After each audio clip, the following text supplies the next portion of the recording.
একাত্তরের সেই মিত্র দেশটা আজ যেন সীমান্তে এক প্রতিপক্ষ হয়ে দাঁড়িয়েছে। প্রশ্নটা হলো, কি করে ৫০ বছরের এই বন্ধুত্বে এমন ফাটল ধরল? চলুন আজকের এই আলোচনায় এই জটিল সম্পর্কের পেছনের কারণগুলোই খুঁজে বের করার চেষ্টা করা যাক। পরিস্থিতি ঠিক কতটা গুরুত্বপূর্ণ সেটা সম্ভবত এই একটা বাক্য থেকেই স্পষ্ট বোঝা যায়। ভাবুন একবার, এটা কিন্তু কোনো সাধারণ রাজনৈতিক স্লোগান নয়, এটা সরাসরি ভারতের সার্বভৌমত্বের ওপর একটা আঘাত। এই একটা কথাই কিন্তু আজকের পুরো আলোচনার প্রেক্ষাপটটা তৈরি করে দিচ্ছে। দেখুন, একদিকে একাত্তরের সেই ঐতিহাসিক ছবি, যখন রক্তের বিনিময়ে একটা বন্ধুত্বের সম্পর্ক তৈরি হয়েছিল, আর ঠিক তার পাশেই আজকের কঠিন বাস্তবতা, যেখানে সেই বন্ধুত্বের জায়গাটায় এখন তীব্র ভারত বিরোধিতা। তো প্রশ্নটা এখানেই উঠছে যে কিভাবে একাত্তরের সেই বন্ধুত্ব আজকের এই পর্যায়ে এসে পৌঁছাল। এই যে শত্রুতার আবহ তৈরি হয়েছে, এর মূলে কিন্তু একটা বেশ শক্তিশালী আদর্শগত ধারণা কাজ করছে। আর এই ধারণাটা বাংলাদেশে খুব দ্রুত ছড়িয়ে পড়ছে, আর ভারতবিরোধী মনোভাবকে আরও উস্কে দিচ্ছে। কিন্তু কি এই বৃহত্তর বাংলাদেশ ধারণাটা জানিয়ে এত কথা হচ্ছে? এর আসল উদ্দেশ্যটাই বা কি? সহজ কথায়, এই ধারণার মূল দাবিটা হল ভারতের উত্তর পূর্বের ৭টি রাজ্য, মানে 7 সিস্টার্স, নাকি ঐতিহাসিকভাবে বাংলাদেশেরই অংশ, আর তাই সেই জমি পুনরুদ্ধার করতে হবে। বুঝতেই পারছেন, এটা শুধু একটা রাজনৈতিক দাবি নয়, এটা একটা ভৌগোলিক আগ্রাসনেরই নীল নকশা। এখন মনে হতে পারে এটা হয়তো শুধু কিছু চরমপন্থী গোষ্ঠীর কথাবার্তা, কিন্তু না, ব্যাপারটা মোটেও তেমন সহজ নয়। ভাবুন একবার, যখন বাংলাদেশের অন্তর্বর্তীকালীন প্রধানমন্ত্রী নিজে পাকিস্তানের একজন জেনারেলকে এমন একটা বই উপহার দিচ্ছেন যেখানে ভারতের উত্তর পূর্বাঞ্চলকে সরাসরি বাংলাদেশের অংশ বলে দেখানো হয়েছে, তখন বুঝতে হবে বিষয়টা কিন্তু অনেক গভীরে চলে গেছে। আর এর আসল লক্ষ্যটা আরও ভয়ঙ্কর, ভারতের চিকেন স্নেক, মানে ওই শিলিগুড়ি করিডোরকে আলাদা করে দেওয়া। এবার এই করিডোরটাই কিন্তু ভারতের মূল ভূখণ্ডের সাথে পুরো উত্তর পূর্বাঞ্চলকে জুড়ে রেখেছে। তবে এই যে আদর্শগত আগুন, তাতে ঘি ঢেলেছে সাম্প্রতিক একটা রাজনৈতিক ঘটনা, যা পুরো পরিস্থিতিকে আরও বিস্ফোরক করে তুলেছে।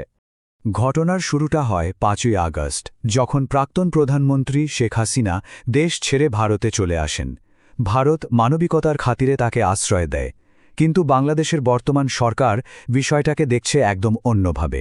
তারা এটাকে তাদের অভ্যন্তরীণ বিষয়ে ভারতের হস্তক্ষেপ হিসেবে দাবি করছে, এবং এই ইস্যুটাকেই কাজে লাগিয়ে ভারত বিরোধী প্রচার চালাচ্ছে।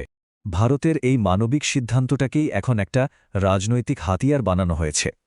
এই অজুহাত দেখিয়ে ঢাকায় ভারতীয় হাইকমিশনে হামলা হচ্ছে, সাধারণ মানুষের মধ্যে ভারত বিদ্বেষ ছড়ানোর চেষ্টা চলছে। তবে এই রাজনৈতিক উত্তেজনার পেছনেও কিন্তু একটা দীর্ঘদিনের পুরনো সমস্যা আছে, যা দুই দেশের সম্পর্কে অনেক আগে থেকেই একটা কাঁটার মতো বিঁধেছিল, আর সেটা হলো তিস্তার জল। ২০১১ সালে একটা জলবন্টন চুক্তির প্রস্তাব কিন্তু এসেছিল। সেখানে ভারতের জন্য ৪২.৫% আর বাংলাদেশের জন্য ৩৭.৫% জল বন্টনের কথা বলা হয়েছিল, মানে সমাধানের খুব কাছাকাছি পৌঁছে গিয়েছিল দুই দেশ। কিন্তু সেই চুক্তিটা আর আলোর মুখ দেখেনি। ১ দশকেরও বেশি সময় ধরে এই চুক্তিটা ঝুলে আছে, যা দুই দেশের মধ্যে অবিশ্বাসের একটা বড় কারণ হয়ে দাঁড়িয়েছে। আর এই অমীমাংসিত ইস্যুটাই আজ নতুন সংঘাতের জন্য একটা উর্বর জমি তৈরি করে দিয়েছে। আর ভারত বাংলাদেশের এই টানাপোড়েনের সুযোগেই এই শূন্যস্থানে মাঠে নেমেছে তৃতীয় এক শক্তি, আর তার আগমনে পুরো সমীকরণটাই আরও জটিল হয়ে উঠেছে। $1 বিলিয়ন। হ্যাঁ, ঠিকই শুনছেন। বাংলাদেশে ক্ষমতার পালাবদলের পরেই এই বিপুল পরিমাণ বিনিয়োগের ঘোষণা এসেছে, আর এই টাকাটা আসছে চীন থেকে।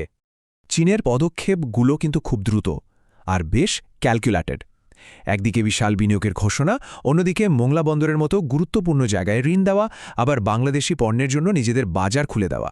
আর সবচেয়ে বড় কথা, সেই বিতর্কিত তিস্তা প্রকল্পে সরাসরি যুক্ত হওয়ার প্রস্তাব। সবকিছুই একটা বড় পরিকল্পনার দিকে ইঙ্গিত করছে। চীনের এই কৌশলকে বিশেষজ্ঞরা বলেন ডেট ট্র্যাপ ডিপ্লোমেসি, বা ঋণের ফাঁদ কূটনীতি। মানে একটা দেশকে বিপুল পরিমাণ ঋণ দিয়ে এমনভাবে জড়িয়ে ফেলা হয় যাতে পরে তার থেকে নানা রকম কৌশলগত সুবিধা আদায় করা যায়। চীনের আসল উদ্দেশ্যটা হল তার স্ট্রিং অফ পার্লস বা মুক্তোর মালা নীতিকে সফল করা। এই নীতির মাধ্যমে তারা ভারত মহাসাগরে ভারতকে চারদিক থেকে ঘিরে ফেলতে চায়, ঠিক যেন একটা মুক্তোর মালা দিয়ে। আর বাংলাদেশকে তারা সেই মালারই একটা গুরুত্বপূর্ণ মুক্ত হিসেবে দেখছে। তো প্রশ্ন হল, এই যে এত জটিল একটা ভূরাজনৈতিক পরিস্থিতি, এখান থেকে ভারতের বেরিয়ে আসার উপায়টা কি? বিশেষজ্ঞরা মূলত ৩টে পথের কথা বলছেন। প্রথমত, বাংলাদেশকে এড়িয়ে উত্তর পূর্বাঞ্চলে পৌঁছানোর জন্য কালাদান প্রকল্পের মতো বিকল্প বাণিজ্য পথগুলোকে খুব দ্রুত কার্যকর করতে হবে। দ্বিতীয়ত, আন্তর্জাতিক মঞ্চে কূটনৈতিক চাপ তৈরি করতে হবে। আর তৃতীয় এবং সবচেয়ে জরুরি হল ৪১০০ কিলোমিটার দীর্ঘ সীমান্তে বেড়া দেওয়ার কাজ শেষ করে অনুপ্রবেশ পুরোপুরি বন্ধ করার জন্য কঠোর হওয়া। সবশেষে একটা খুব কঠিন প্রশ্ন কিন্তু থেকেই যায়। যখন একটা বন্ধু প্রতিবেশী দেশ হঠাৎ করেই শত্রু হয়ে ওঠে, তখন কূটনীতির সীমাটা ঠিক কোথায় শেষ হয় আর কখন কঠোর পদক্ষেপ নেওয়াটা জরুরি হয়ে পড়ে? এই উভয় সংকটটাই হয়তো আজকের ভূরাজনীতির সবচেয়ে বড় চ্যালেঞ্জ।